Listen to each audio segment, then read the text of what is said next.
Hey guys, so this is part 2 of this frame cleaning video, and I got all the undercoating off the frame you saw, or you know, the majority of it. I mean, I gotta do some touch-up work on it, and I've been thinking that maybe I could get some gasoline and soak it in rags, and it might take off what's left. I don't know. I'll have to figure it out when I get to that point. I don't know yet.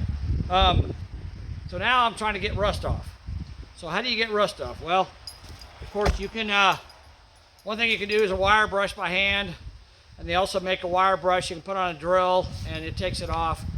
But I found the quickest method is, at least now, is to get an angle grinder like this and this sanding disc. I showed you I used a sanding disc on the frame when I cut those mounts off to smooth out. After I ground off the welds, I used this to smooth everything out and made it look real nice.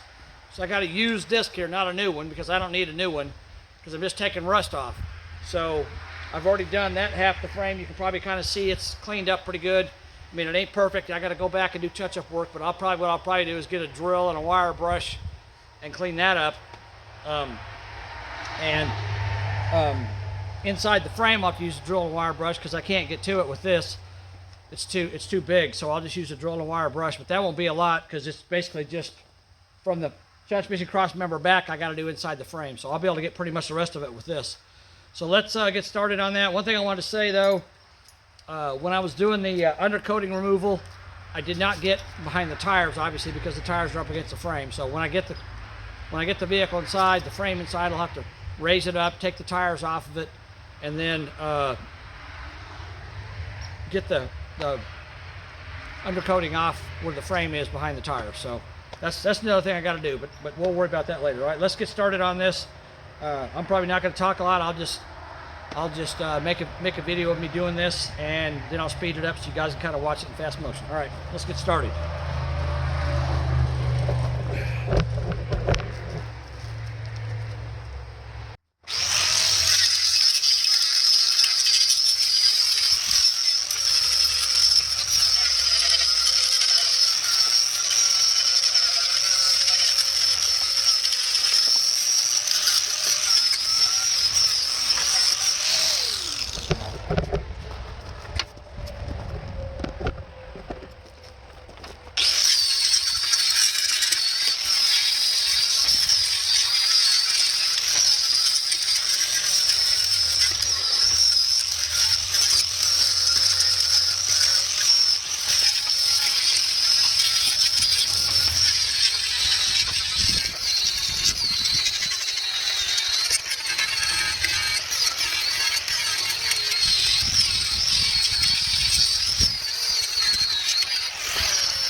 So yeah, this job's a little bit of a dirty job. Anyhow, you can see how that worked, and this disc is, I don't know how well you can see that, but it's pretty much shot. But I used one disc, used disc, that was used to start with. I used one disc to clean this entire frame with. And I mean, you saw how quickly it went. It didn't take that long. So if you want to, get rust off your frame, this is a quick way to do it. Now, obviously, there's areas, I'll show you other areas that I couldn't get to and I can't get to. I'll have to do the hard way. So I'm not done by any means. But as you can see, I'm down to bare metal on a lot of the frame already. So it looks pretty good. This back part of the frame behind the axle, this area here was the most rusted. Everything up there actually looked pretty good. It's really cleaned up nice. The frame is in good shape. It's not bent anywhere that I can see it. So I think it's going to work really well. And of course, we got this rear end already in it and the cowl tracks on it. So that's going to, that saved Bo a ton of money buying it like that. And I still got to get, inside the frame. You can see inside the frame rails there. But again, I can clean that up with a wire brush on a drill and make it look nice. And this POR I put on this, it's an encapsulator, so it whatever's on there, it'll seal it in place. So I mean, I'm going to clean it up better than this, and I'll show you guys when I'm done what it looks like. But I'm gonna spend some time on that. But I mean, the way it looks now, it looks pretty good. I definitely can't complain. It came out nice. Here's the passenger side that I did before I started making this video. As you can see, I mean, it looks good too, nice and clean.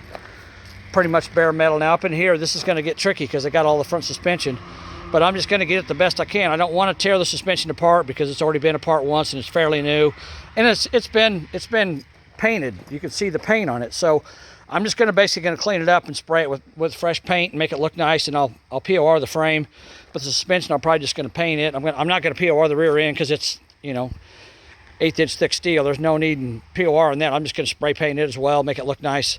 I'll take the shocks off, clean them up, and paint them. Paint everything else black and paint the shocks back white again. So, but that's pretty much all that for now. It's getting ready to get dark here. So I got to try to finish up. And I don't know how my face, probably some, yeah. Oh yeah, I look pretty decent. But anyhow, so that's the rust removal, the gist of it. I mean, like I said, I got a lot more detailed work to do. This thing is not ready for POR yet. I'm probably going to spend at least another day just cleaning on it to get it ready for POR. But then once we get it ready, we can slap it on there, and basically the frame, I mean, I got to weld those mounts on, the body mounts, or the cab mounts I got to weld on here. The bed mounts, I think you use the existing mounts, and Russ made some adapters to bolt to the existing mounts, and you just bolt the bed on that way. And the front, of course, up here, I got to cut the frame off up here to mount a bumper up here, So I got to cut the ends of the frame rails off. I haven't done that yet, but I'm waiting on parts from Russ. When I bought this from him, he had one type of front bumper mount kit. Now he's developed another type that he says works better. So he's supposed to send those to me here pretty quick. And when he gets those to me, then I'll cut off the front frame. If I don't get them before I leave, I'll just leave the frame the way it is, and I'll do it down at my brother's house. But I'd like to get this frame done and get the engine and transmission mounted in it, ready to go before I leave here. That way, when I get down there, as soon as I get there, I can go ahead and start mounting, body parts on this thing. That's my plan. So keep watching, guys. I appreciate it. If you would, I know I don't always say it, but if you would subscribe to my channel, if you like my content, it helps me, But I hope you guys enjoying this 48 Chevy truck build on an S10 frame. So thanks for watching, and we'll stay in touch. We'll keep going. Talk to you later. Bye.